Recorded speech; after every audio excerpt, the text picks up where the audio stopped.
कहानी है एक लड़के ओराइन की जिसकी जिंदगी में बहुत से डर हैं। वो डॉग से, अंधेरे से, यहाँ तक कि अपनी क्लास फेलो से बात करने से भी डरता है। उसे लगता है कि अगर उसने वॉशरूम में जोर से फ्लश किया तो दुनिया में सैलाब आ जाएगा, और अगर रात में उसने अपनी अलमारी खुली छोड़ दी तो वो उसके साथ उसके घर को भी अपने अंदर कर लेगी। उसने अपने सारे डर एक डायरी में लिखे हुए थे। जब टीचर उससे ट्रिप पर जाने का पूछती है तो वो मना कर देता है क्योंकि उसे ट्रिप पर जाने से भी डर लगता था। और तभी ओराइन की फ्रेंड जिसे वो पसंद भी करता था वो उसके पास आकर कहती है कि तुम ट्रिप में चल रहे हो ना, ट्रिप में मैं तुम्हारे साथ ही बैठूंगी। इन बातों ने तो उसके होश ही उड़ा दिए थे। वो कब से ये बात अपनी दोस्त को कहना चाहता था, लेकिन आज ये बात उसके दोस्त ने उसे खुद कह दी थी। पर फिर भी वो ट्रिप में नहीं जा सकता था क्योंकि उसका डर उसे ट्रिप पर जाने की इजाजत नहीं दे रहा था। घर जाने पर ओराइन के पेरेंट्स भी उसे ट्रिप पर जाने को कहते हैं और समझाते हैं कि हर नया काम करने में डर लगता है, लेकिन हमें अपने डर को हटाने के लिए वो काम करना पड़ता है। ओराइन का सबसे बड़ा डर था अंधेरा। अंधेरे में वो सो भी नहीं पाता था, जिस वजह से उसके मॉम डैड भी उससे तंग आ चुके थे। वो ओराइन से कहते हैं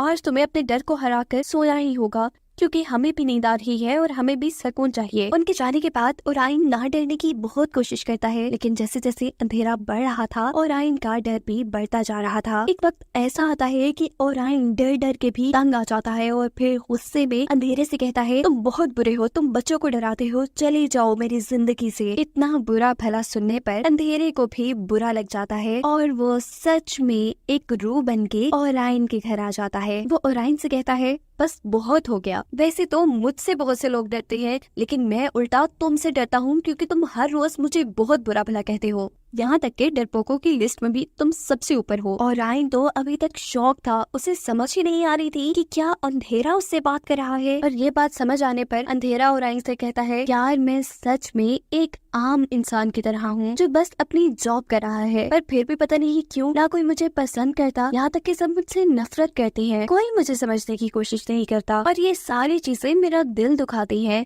ये सुनकर ओराइन को अंधेरे के लिए बुरा लग रहा था। ये यकीन आने पे कि ओराइन सच में अंधेरे से बात कर रहा था। ओराइन अंधेरे को कहता है कि यार मैं भी डरना नहीं चाहता, पर मुझे नहीं पता कि मैं ये अपनी आदत कैसे खत्म करूंगा। अंधेरा उसे कहता है ओ शुक्र है, फिर आखिर हर रात मुझे तुम्हारी डरावनी आवाजें तो नहीं सुननी पड़ेंगी। ओराइन का पॉइंट था कि आखिर वो डरना कैसे बंद करे। तब अंधेरे के दिमाग में एक आइडिया आता है ओराइन के लिए। वो कहता है कि क्यों ना तुम एक दिन मेरे साथ चलो और देखो कि मेरे जैसे लोग रात में अपना अपना काम कैसे करते हैं, और शायद ऐसा करने पे तुम्हें इन सब चीजों से डर लगना बंद हो जाए। ओराइन को अंधेरे का यह आइडिया फ्लॉप लगता है, जिस पर अंधेरा उसे ये कहकर जाने लगता है कि तुम्हारी मर्जी, मैं तो जा रहा हूँ, लेकिन तुम्हारे आगे पूरी जिंदगी है। अगर तुम डर डर के जीना चाहते हो तो रहो ऐसे ही। उसकी ये बात सुनते ही ओराइन की नजरों के सामने उसके सारे डर आ चुके थे और फिर वो एक ही मिनट में अंधेरे के साथ जाने का फैसला कर लेता है। अंधेरा ओराइन को लेकर उड़ जाता है। यही से सीन कट होकर अब हमें फ्यूचर का सीन दिखाया जा रहा है, जहाँ पर ओराइन बड़ा हो चुका है और वो ये सारी कहानी अपनी बेटी को सुना रहा है, क्योंकि ओराइन की तरह ही ओराइन की बेटी को भी अंधेरे से बहुत ज्यादा डर लगता था।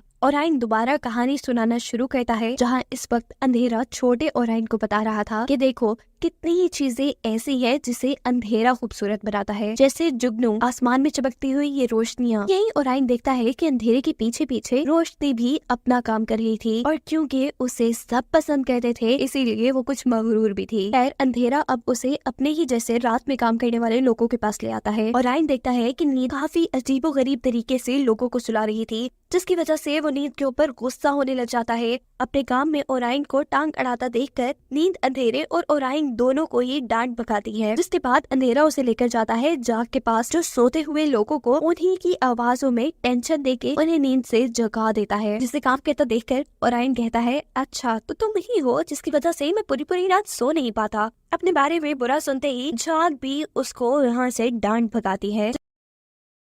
इसके बाद ये दोनों जाते हैं खामोशी के पास, जिसका काम था पूरी दुनिया का शोर खा के रात में सबके लिए सुकून पैदा करना। यहाँ इतनी खामोशी देखकर ओराइन का दिल घबराने लगता है और वो जोर से चिल्लाता है यार इतनी खामोशी भी नहीं चाहिए। उसके चिल्लाने से खामोशी का काम खराब हो जाता है और वो भी उन दोनों को यहाँ से डांट भगाती है। जिसके बाद अंधेरा ओराइन को डरावनी आवाज के पास लेकर जाता है। जब वो देखता है कि डरावनी आवाज बच्चों को डरा रही है तो वो उसके भी काम में टांग अड़ाता है और अपना काम खराब होने पर डरावनी आवाज भी उन दोनों को डांट के यहाँ से चली जाती है। जिसके बाद अंधेरा ओराइन को सप्ताह के पास लेकर जाता है। इसकी एक अपनी ही दुनिया थी। वो रात को सबके ख्वाब में जाकर उनसे वो काम करवा देती थी जिनकी वो ख्वाहिश करते थे और असल जिंदगी में वो पूरा नहीं कर पाते थे। ओराइन इस वक्त सपनों की दुनिया देखने के लिए किसी के दिमाग में था और ओराइन के दिमाग में चलने वाली डरावनी बातें उस लड़की को भी डराकर जगा देती हैं। ऐसे सपना ओराइन पे गुस्सा होती है और ये दोनों फिर दोबारा यहाँ से चले जाते हैं। ओराइन इन सब चीजों की वजह से बहुत परेशान और उदास था।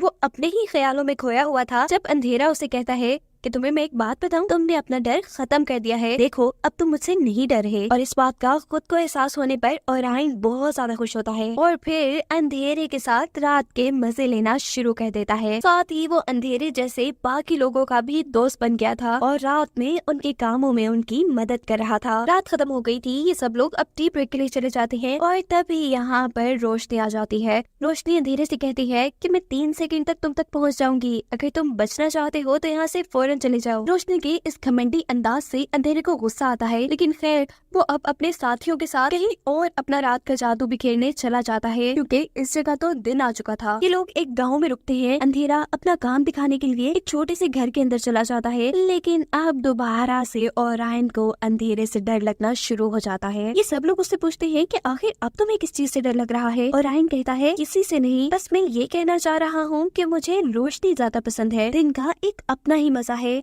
और शायद वो तुमने कभी महसूस नहीं किया। दिन में बहुत से रंग नजर आते हैं और क्योंकि तुम अंधेरे के साथ रहते हो इसलिए तुम वो सब एंजॉय नहीं कर पा रहे। ओराइन कहता है वैसे तो मुझे अंधेरा भी बहुत पसंद है क्योंकि वो दिल का बहुत अच्छा है, लेकिन हाँ जब तक तुम अंधेरे के साथ हो तुम रोशनी में नजर आने वाली हर अच्छी चीज को मिस कर रहे हो। ये सारी बातें अंधेरा सुन चुका था और अब वो ओराइन से नाराज हो जाता है क्योंकि उसने ओराइन के लिए इतना कुछ किया था और ओराइन अभी भी रोशनी का साथ दे रहा था। यहाँ हमें पता चलता है कि रात के बाकी सारे साथियों ने भी रोशनी का साथ देने का फैसला कर दिया था। यानी अब वो चाहते थे कि वो दिन में चले जाएं, जिसकी वजह से अंधेरा और भी ज्यादा उदास हो जाता है। अंधेरे को दुखी देखकर ओराइन ये फैसला करता है कि वो अंधेरे के साथियों को मनाएगा अंधेरे के पास रहने के लिए, पर अब तो वो मानने वाले नहीं थे। ओराइन की बातें उनके दिमाग में बैठ चुकी थी और अब वो रोशनी के साथ दिन के रंग देखना चाहते थे। ऐसे बेचारा अंधेरा बिल्कुल अकेला रह जाता है। वो ओराइन से कहता है अब रात का क्या मजा, ना किसी को नींद आएगी और ना ही किसी को ख्वाब आएंगे,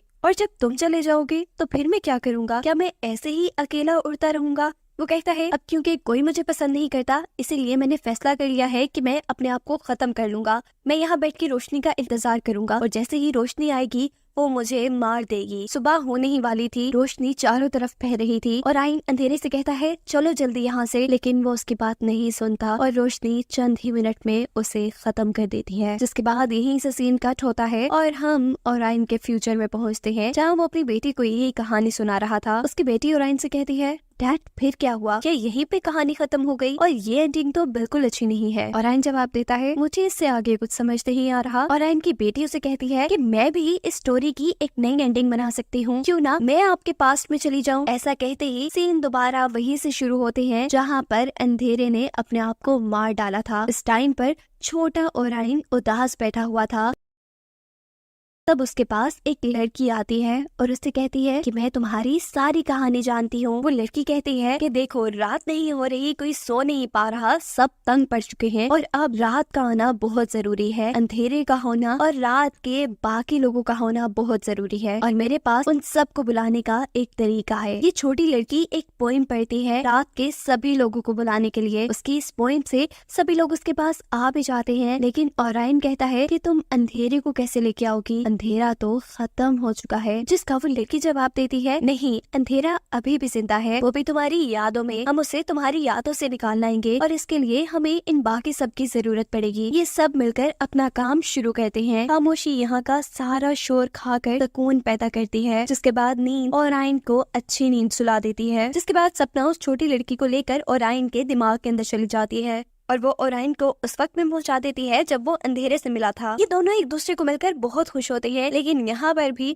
ओराइन का अलमारी के अंदर चले जाने का डर सब कुछ खराब कर देता है। और इससे पहले कि ओराइन किसी मुसीबत में आता, सपना जल्दी से उसके दिमाग से बाहर आ जाती है और जाग से कहती है कि जल्दी से ओराइन को जगा दो। यहाँ पर जाग के बहुत कोशिश करने के बाद भी जब ओराइन नहीं उठता तो खामोशी ओराइन के कान में कहती है कि अगर तुम ना उठे तो तुम अपनी दोस्त के साथ जाने वाला ट्रिप मिस कर दोगे। ये बात सुनते ही वो फौरन जाग जाता है और अब फाइनली ये लोग ओराइन के दिमाग से अंधेरे को भी इस दुनिया के अंदर वापस ले आए थे। अंधेरे के इस दुनिया में आते ही सब लोग वापस सुकून का सांस लेते हैं। यहाँ तक के रोशनी भी आज तो अंधेरे के आने पे खुशी महसूस कर रही थी। अब इस दुनिया के लोगों को भी अंधेरे की कदर हो चुकी थी। अंधेरे के साथ मिलकर उसके सभी साथी राहत का जादू बिखेर देते हैं और सब सुकून में आ जाते हैं। जिसके बाद अंधेरा अब दोबारा से दुखी हो जाता है क्योंकि वो जानता था कि आइंदा के बाद वो ओराइन से इस रूप में कभी नहीं मिल पाएगा। ओराइन अब अंधेरे से गले मिलता है, जिसके बाद अंधेरा यहाँ से गायब हो जाता है। ओराइन जल्दी से अपने घर आता है इस छोटी लड़की को लेकर और घर आने पर ये लड़की उसे बताती है कि मैं फ्यूचर से आई थी आपकी मदद करने के लिए, आप मेरे डैड हैं।